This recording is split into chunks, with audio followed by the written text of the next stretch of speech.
So hello, everyone, and thanks so much for joining us today. I'm Lynn Parker, the Director of the National AI Initiative Office in the White House Office of Science and Technology Policy, and I'm joined today by Gianchandani at the National Science Foundation, where he's a Senior Advisor for Translation, Innovation, and Partnerships.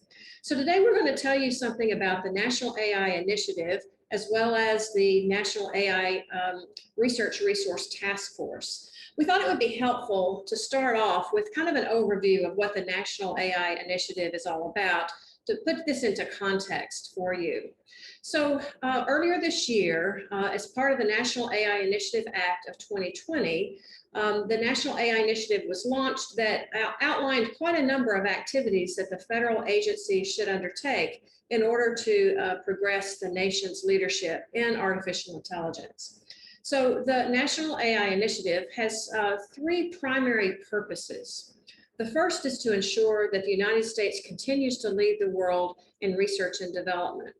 The second is to ensure that the United States continues to lead the world in the development and use of trustworthy AI in both the public and private sectors.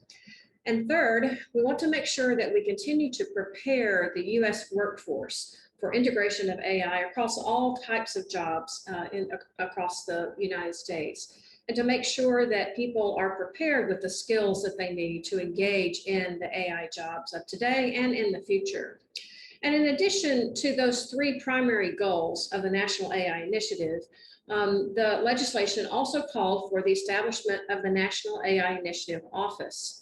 And that office has a coordination role of all these activities across the federal government, together with the private sector and academia and so forth, to make sure that all the activities that are happening are informed by the others, and we can leverage ideas and share ways that we can better advance the nation's leadership in AI. So going on to the next slide then, the National AI Initiative Office, which I am the founding director of, is the central hub for coordinating all of these activities across the federal government. It is charged with overseeing the activities that are happening in the National AI Initiative, and it serves as the central hub for coordination and collaboration, and including public outreach as well.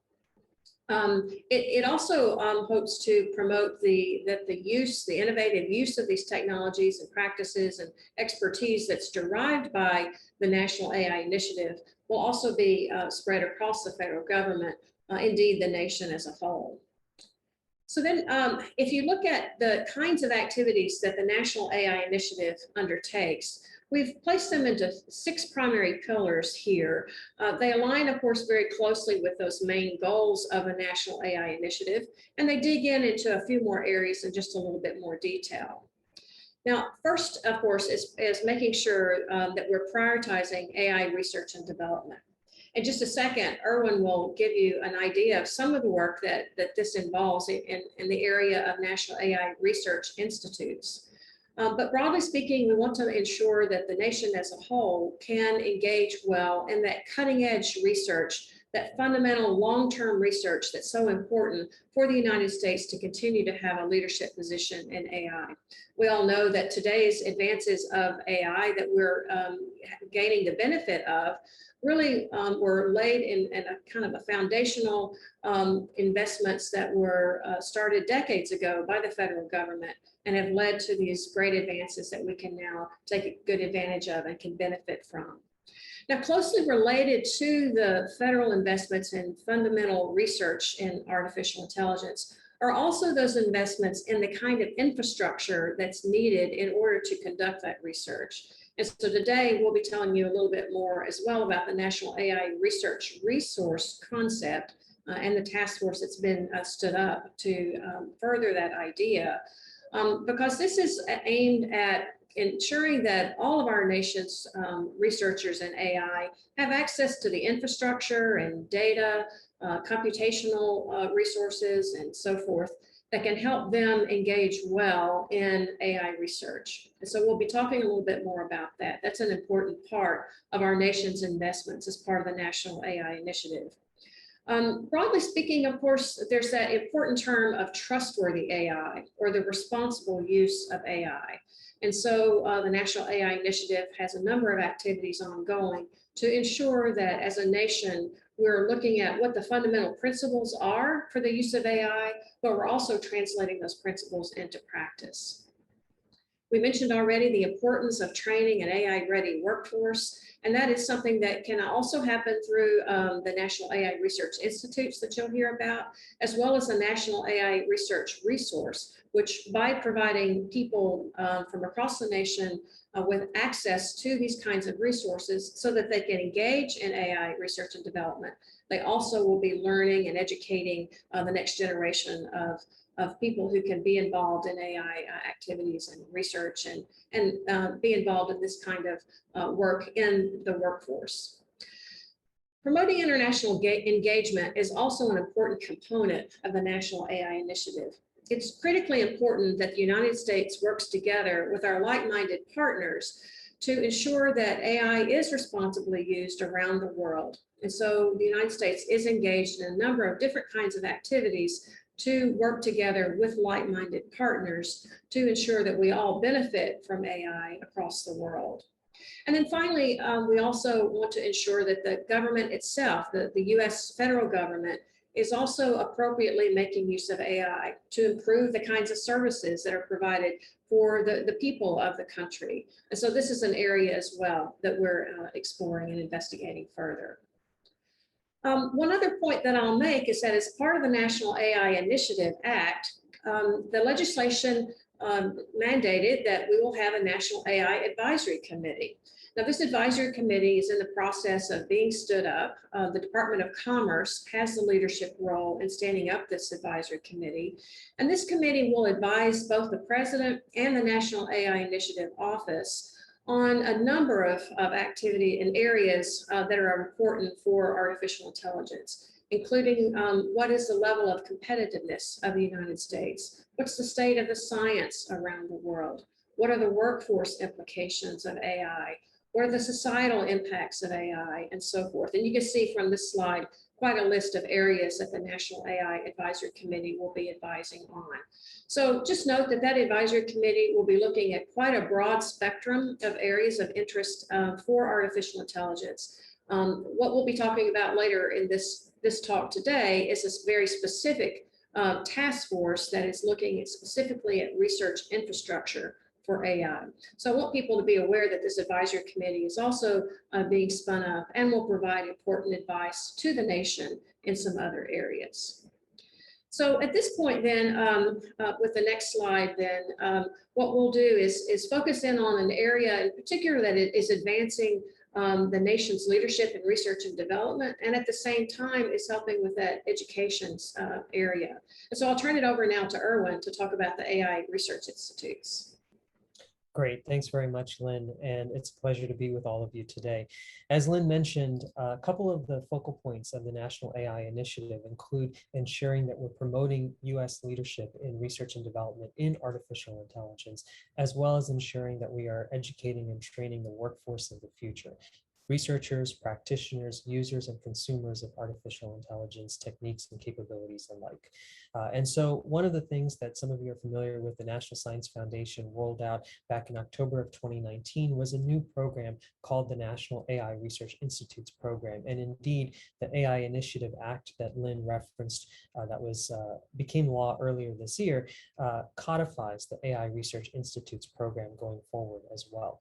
This program specifically seeks to be able to fund national hubs, if you will, that bring together universities, nonprofits, private industry, state and local governments, and others to really be able to innovate in terms of new foundational as well as use-inspired techniques around artificial intelligence. So how do we advance the principles around perception and learning and reasoning and knowledge representation and planning and so on, some of the core techniques around core underlying techniques that drive artificial intelligence, while at the same time, how do we motivate some of that work by real world challenges that we face in agriculture or education and learning and so forth. So each of these AI institutes seeks to provide longer term sustained funding to teams of researchers who bring multiple disciplinary backgrounds and perspectives to bear to tackle these various foundational and use-inspired questions. Each AI institute is funded at the level of $20 million over a 5-year time horizon. And one thing that I want to highlight is that we specifically call out as part of this program an interest in not just advancing the fundamental research questions, but also ensuring that we are training a diverse workforce of the future, bringing together a variety of institution types, bringing together folks from all different backgrounds and perspectives to help motivate and inspire and learn about the innovations of AI going into the future. So with that as some context about the AI Institute's program, let me now transition to the next slide. There we go. The first round of AI institutes that we awarded, we did back in July of 2020, July or August of 2020. And you can see here that at the time we funded 7 awards. This was a partnership that involved the National Science Foundation working together with other agencies in the federal government, most notably the U.S. Department of Agriculture's National Institute of Food and Agriculture, which wholly funded 2 AI institutes, specifically looking at next generation food systems as well as resilience and management and sustainability of future agricultural techniques and capabilities.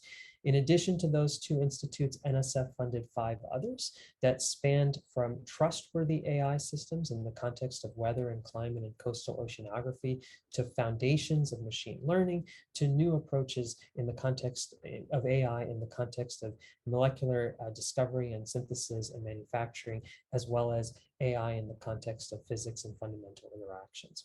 So I hope this gives you a sense of how those AI institutes that we awarded in 2020 really served to try to advance all ends of that spectrum of foundational to use-inspired research as well as education.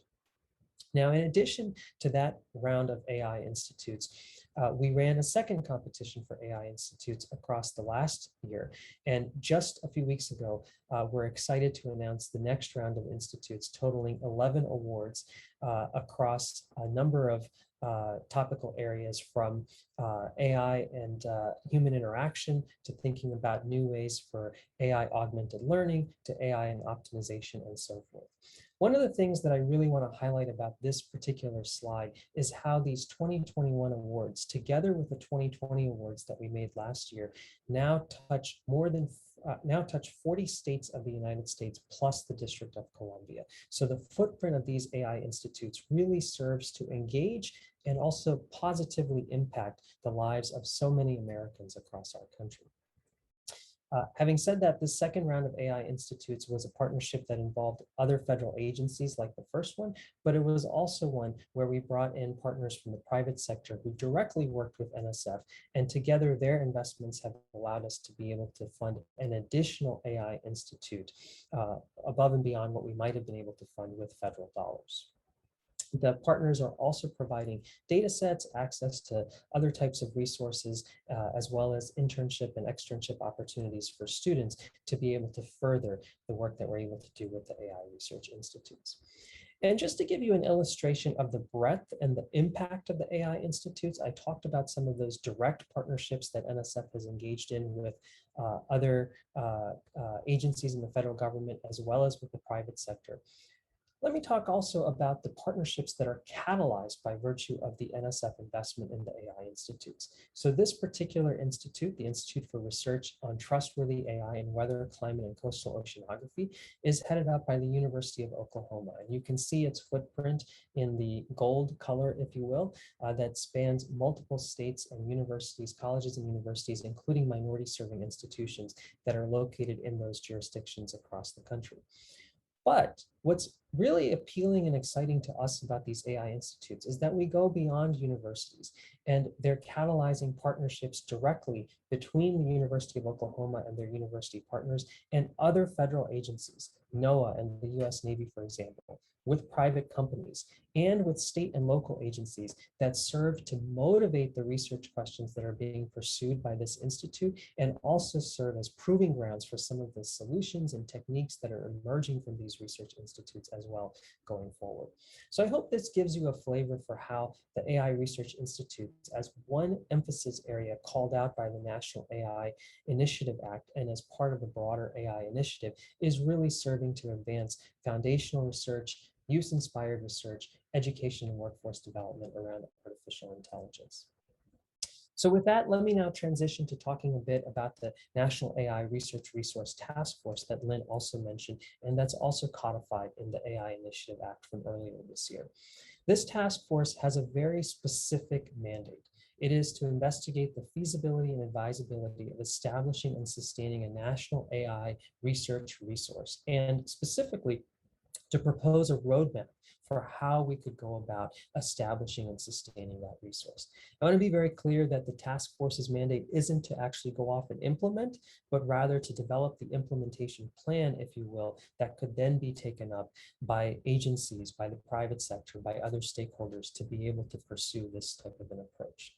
Now, when Congress established this AI Research Resource Task Force by virtue of the AI Initiative Act, they specifically codified it as being comprised of 12 members who would include 4 from government, 4 from institutions of higher education, and 4 from private organizations, and who would be technical experts in AI or related subjects, including the various kinds of data and computational infrastructure that we consider when we think about an AI research resource.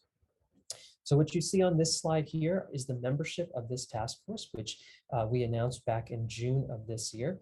You can see the 4 members from government. Lynn and I have the honor and pleasure of co-chairing this task force, and we're joined by colleagues from the Department of Energy as well as the National Institute of Standards and Technology. Additionally, 4 members from academia, Julia Lane, Feifei Li, Mike Norman, and Dan Stanzione, all of whom have various perspectives from a data sense, from an AI sense, and also from an advanced computing sense. And then 4 representatives from private organizations, including nonprofits as well as small business, reflected in the composition of this task force. Now, in terms of what this task force is pondering, a national AI research resource. What is a national AI research resource? So the vision for this is to really be able to leverage the efforts that various federal agencies have already been pursuing. NSF, for example, as many of you know, really a leader in trying to provision data infrastructure, computational infrastructure, software infrastructure for the broader science and engineering community. And so one way to think about this is how could we potentially stitch together computing and data resources that would provide AI researchers and students across many different disciplinary areas with access to a holistic advanced computing ecosystem. And that's an ecosystem that allows for secure, high performance, privacy preserving computing frameworks. It allows for access to high quality and representative data sets, while again ensuring privacy preservation and security of those data sets.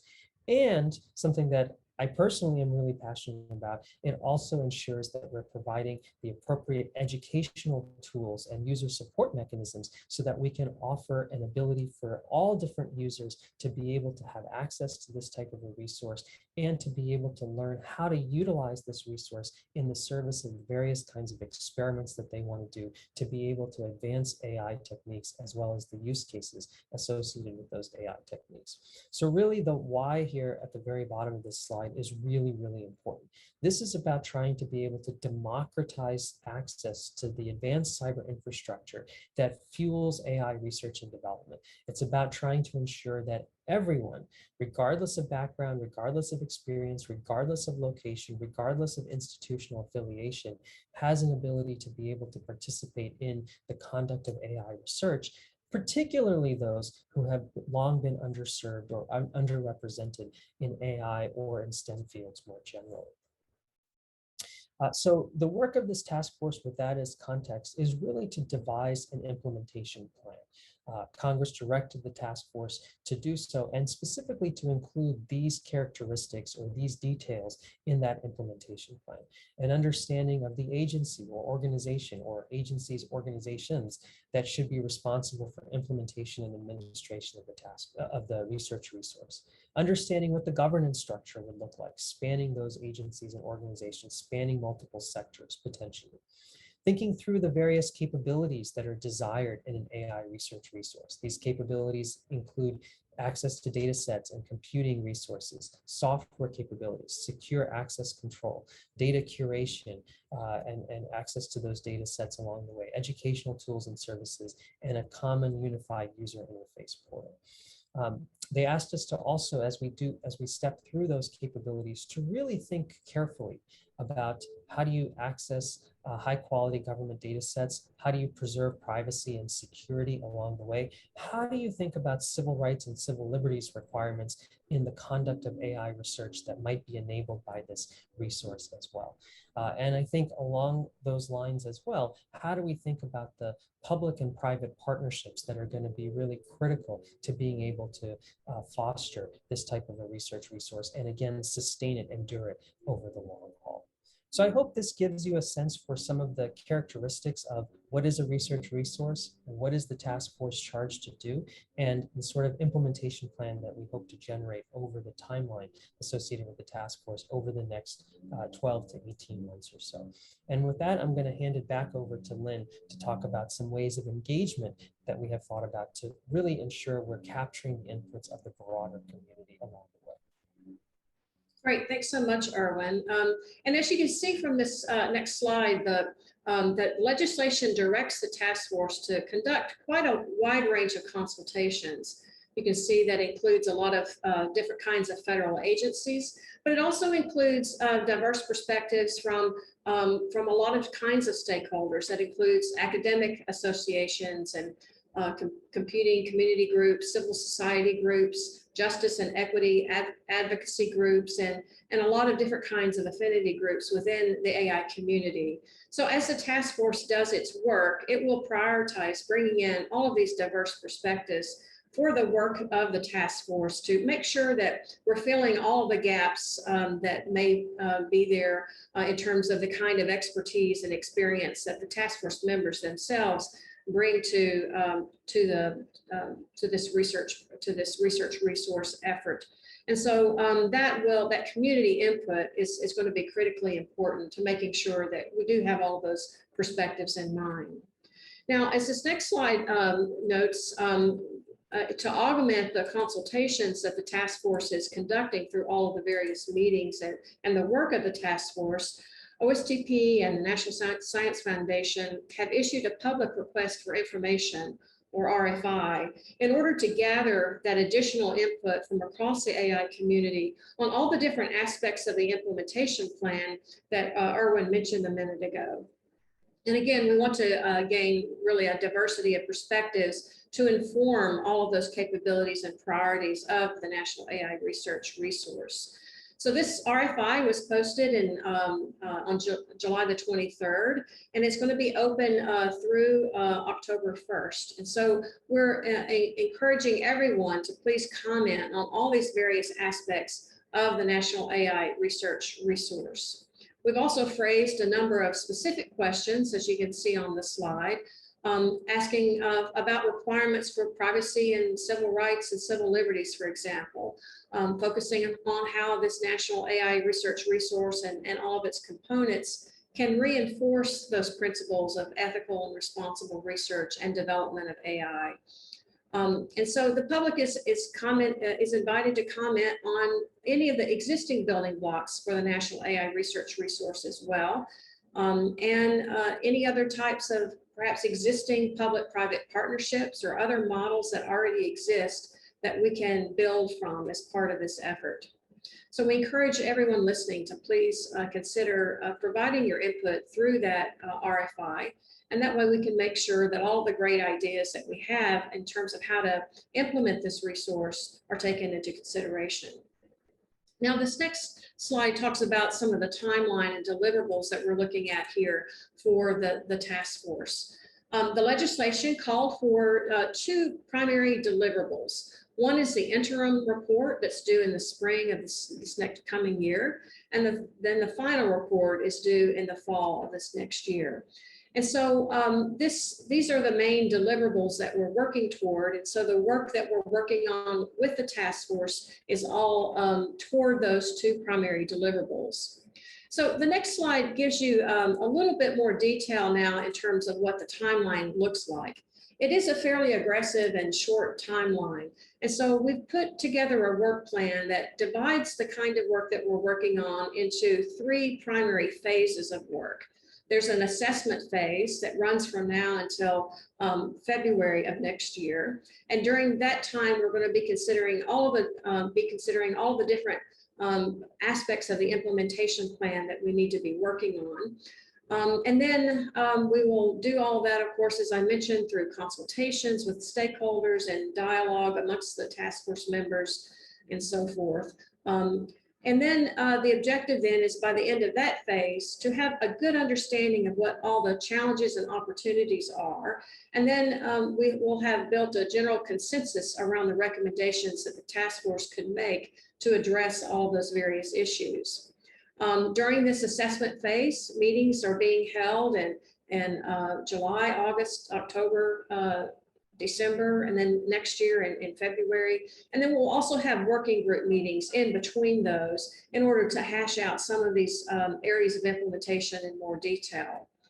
And then all these meetings, I should say, are public. And so we are posting information on ai.gov so that people who are interested in watching the meetings and perhaps posing questions for the task force have the opportunity to do that and know how to do that.